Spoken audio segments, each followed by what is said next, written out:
we've all had new dogs many times, right?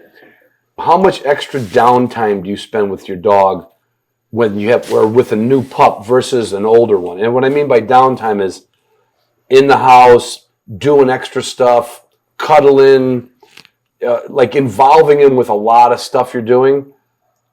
Do you spend extra time with a new pup versus one of your older ones? Oh yeah. But how can you not? Like, it's a puppy, right? So you want to be with it and want to, take it on walks and get it going and start that early developmental stuff. Not walk wouldn't even count. I mean, like true, in the house. True downtime in the house. I don't mean, because a walk is good for the dog. Yeah. Like, that makes sense. Sure, take a dog on a puppy walk. Has to be on a puppy walk. I mean, like, when you're done, you're in the house, is that puppy getting more attention than your other dog? 100%, yeah. It's a puppy. How are you going to leave it alone? Well, there's a reason why I have this question. Yeah. And an old dog, I mean, you still pat them or whatever, play tug of war or whatever in the house, but they're looking out the window at the Tweety birds or doing whatever, but the puppy is getting vast majority of the attention. So an extra hour maybe even, or better, if you've got the time at home. Mm-hmm. You let them just sit in the lap and when you watch TV and snooze on the lap and everything? Ours do, yeah. Heather? Ours are house dogs. So you have no outside kennel runs? No. So your dogs are kenneled in the house when you're gone, though? Like yes. In transport kennels or wire kennels? Yeah, they have the wire kennels at home and then transport kennels. Gotcha. How about you, No, Ted? I'd say my puppy gets less attention. I only pop the puppies out for training. In my opinion, makes them more love the game because they know when they're getting popped out, they're doing some sort of walk or exploring something. And when we go in the house, it's kennel training time. And so the big dogs get to... Big dogs have the run of the house. They can walk around and do what...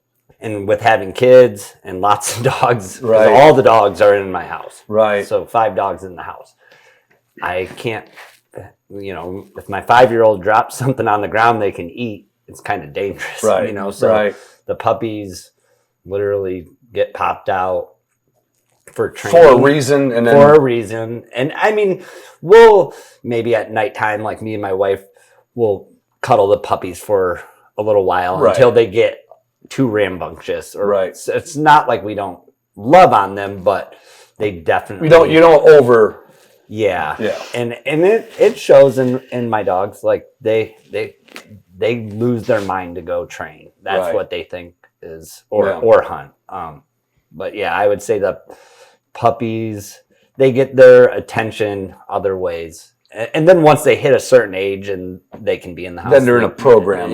Just like all the other dogs. Yeah, they can free range the house and stuff. But I have a 1-year-old dog that. Just like last night, we let her she's starting to be able to stay out of the kennel and stuff. And my wife woke up and was like, no, go put her back down. Cause she's like, oh my gosh, I can jump on the bed and off the bed and on the bed and off the bed. And like, she hasn't found her place in the house to sleep. The other one dog sleeps under a chair. One dog sleeps next to the bed. They got their spots. Yeah. And, so yeah, I would say our puppies, they get plenty of attention, but you don't nothing extra. No. No. How about you, Scott?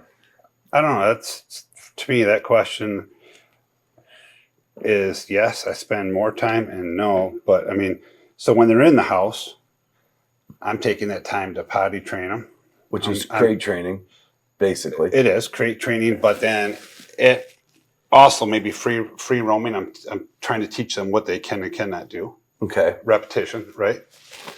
Like not past a certain threshold or not a certain room of the house. I don't want you to try to jump up on the counter, put you in the kitchen, try to do that, or grab my socks and run through the house. I'm starting to try to make those corrections, and then I do crate training. But I also at times I'll put them, because we have outside kennels too, and I'll put them in that kennel because I'm sort of grading them on composure at that time too. That's one of the reasons I'm also doing that with a dog crate. Mm-hmm. I want to see what kind of composure the dog can have, how long it takes to settle down, because I'm sort of grading them on that. I mean, I know they're a puppy. Right. But there's a lot of different puppies when it comes to crate training. I'm making mental notes out of all this stuff, right? So I'll also, like you said, I'll let them sit in the chair with me and I'll pet them up or something like that, or maybe next to the chair, whatever. But I'm trying to teach them something. There's a lot of training opportunities throughout the day if you're going to have a household dog, that, you know, you can quick snap, you know, you can see them doing something bad, and that's a quick opportunity. If you have the time, you know, you've got a lot of kids running through the house. We have no kids. So it's literally us and the dogs. So we can pay attention a lot closer to a dog. And if a dog grabs something or drops something, or a kid, you know, we don't have a kid to drop something that the dog's going to eat. So the house is pretty much dog proof versus the other way around with the kids. The only kid is you. Yeah, exactly. I was trying to really My not kids to are say pretty that. well. I knew you wanted to say that, Heather. Like our neighborhood's like the 80s. Like there's tons of kids. We might have 10 kids in the backyard. Yeah. And all those kids are like, try to get our dogs to chase them. And my kids will go up to them and be like, you're not allowed to have dogs chase you. That's bad. Yeah. Like, or you can't put your, like, you know, the puppies want to chew on your hands. Yeah. And my kids, I don't even have to say anything. My 5-year-old would be like, you can't put your hand in a dog's mouth. They're going to learn to bite. You know? Yeah. And so my kids are pretty good about that, but it's just different households. Just what do you got going on? How much time you got to spend with them? And there's certain things I do with a puppy too to look for aggression. Okay. I mean, I'll always buy a pig ear, right? Mm-hmm. And in my opinion, a pig ear, if you give that puppy a pig ear and then you try to take it away from him at times, the ones that growl and get shitty with you typically are going to have aggression problems, in my opinion. Probably a German dog. I mean, I've seen it with all breeds, right?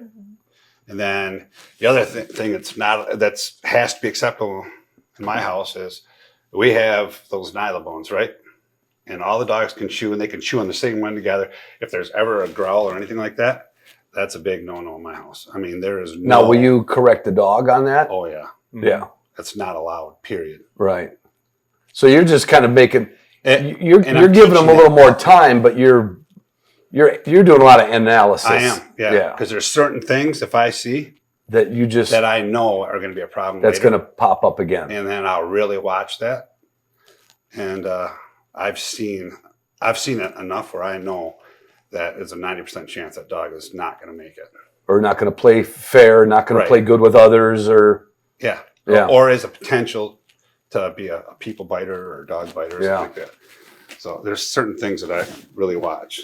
I don't tend to spend more time with the puppy, but my puppies are never in the house. We're the opposite. This kennel is like my house because I'm out here all day. Right. I like the fact that they just kind of like Ted said, I want them to get used to confinement. I want them to get used to the kennel. And when I'm on the phone, you'll see the newest dog that I just got, that 10-month-old. I'm on the phone and she starts barking. If I get up and let her out, she's just learned that that's how she gets out. So when I've had little puppies here, I know they're going to do it, and I just talk through it. And to me, it's that impulse control that you're working with.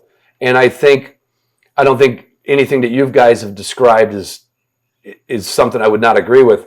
But I know people who, it's like they got a brand new baby at home, and they're watching it, and it's like, instead of kenneling it, instead of ignoring it, they're just overdoing it with. Yeah, there's. Yeah. Well, no, it's like your first. Overdone. It's your first child to your second child. Yeah, your first child, the baby cries, and you're like, "Oh my god, call the doctor! What's wrong?" And then you get your second kid, and you're like, "Just go back to sleep." It's not important. They need to figure this out. They're gonna, you don't run. So I consider this like my house. So when they all get to go out, I'll let the little puppy go out with them, and then they all go back in. Yeah. And then with a puppy, I might come out here and play a retrieve or get the dog used to the table, but it's always back in the kennel. Yeah. And no one's ever going to say I had great dogs, but I've never been on film or anywhere. Once I've had a dog that I've trained that I can't open the door and say kennel. Yeah. And there's nothing worse than, as our friend Matt knew last year, we could put some B-roll to this. Yeah, no, we don't have it on camera. We don't have it on camera. You guys that tried to get it in? Oh yeah, It tried. We got succeeded. it. But it took. Oh yeah, he told me the story. Yeah. Everybody's knuckles were cut up trying to get, and that's to Matt. I think you could even speak to this. When you started crate training Frost, Yeah. you hit this roadblock and you were afraid to push past it, and you don't have kids at home either, so you're both like, well, we've never had an unruly teenager before. What do we do with it? And you literally told us he won't go into kennel. Yeah. He won't go into kennel. And I would, if I was going to, be a blowhard and speculate, that dog was probably not kenneled a lot in enough places as a little puppy, because it just shouldn't have been a thing. Right. They should just accept whatever you give them. Yeah. Well, I think it was different for Matt because at home you were using like the open wire. Yeah. So when he's going into a kennel, he can see everything. Right. And now this is like the first time that he's going into a cave, dark hole, like a cave, with smaller vents and stuff. So that's probably a good thing to do. If that's all you have at home is that wire one, throw a blanket over it, and have them go into some darker, holes that maybe you can't see everything out of it, because vast majority of, if you're going to put them in a kennel when you're traveling, it's going to be a darker. smaller place. Yeah. And I've had even some of my dogs that I would say would kennel anywhere go into a different shape kennel one time and to stop. Yeah. But if I kennel, Yep. okay. They're going to smile and be a little hesitant at first. They want to know what, But they get it. They understand. They're going to go. Yeah. Yeah, after that trip, I can just mumble kennel. That dog. Oh, the next day and he jumped off the ground. You never see anything like this. 3 grown men had 4 legs in the head trying to get this dog in the kennel. It was an aluminum edge kennel, and everybody came out with their knuckles all cut up on it. I started taking, even the litter of puppies that I have, I was driving them around in a kennel when they were 6 weeks old, getting them used to it. One of the things I do too is I always grab their feet and play with their feet every single day and pretend like I'm trimming their nails, and I open their mouth, I check their teeth, I grab their teeth, stick my fingers in their ear every single day. But that's just that I would consider certainly training. Yeah, my question kind of stemmed from kind of giving them too much free range. Yeah. And that's where I think a lot of people make mistakes. It's just, and they're like, "Oh my God, he's shit again over there." Well, it wouldn't have happened if you were watching them, and if you took them out. If you got an open house and you've got 20 people around, they're gonna make a mistake. You gotta pay attention. If they're gonna be out, you gotta dedicate the time to watching them. Even our grown dogs, though, if we have a bunch of people over, we just put them in the kennel. Yeah, they just go. Or even a puppy. Like if I'm cooking dinner or something, that dog's going to go sit in the kennel. The older ones might be out, but they don't. And that's the real advantage of it, because when you do that to them, they're like, oh, it's kennel time. Yeah. It's not a big deal. When we have company come over, because there's grandkids, Sue puts her corgi out here because that dog is so low and he's never bit anybody. But she's like, no, these kids don't know how to play with a dog. Right. Like you said, your friend, your kids' friends, they don't know. They don't know. But my kids, they've been around so many. They're the dog wardens of the neighborhood. Well, I take them during the summer and they're out of school. Like I said, I go train pretty much every day. So they're around so many dogs and so many dog people where it's they know I can't ask to touch a dog until training's over, and stuff like that. Please hit like and subscribe. Can you say it? Please like and subscribe. What they're trying to say is, please hit the like and subscribe button so I can take them on a ride. Is that good? All right. Say bye-bye. Bye-bye. Bye-bye. Oh, we're going. We're boys. We're going. We're boys.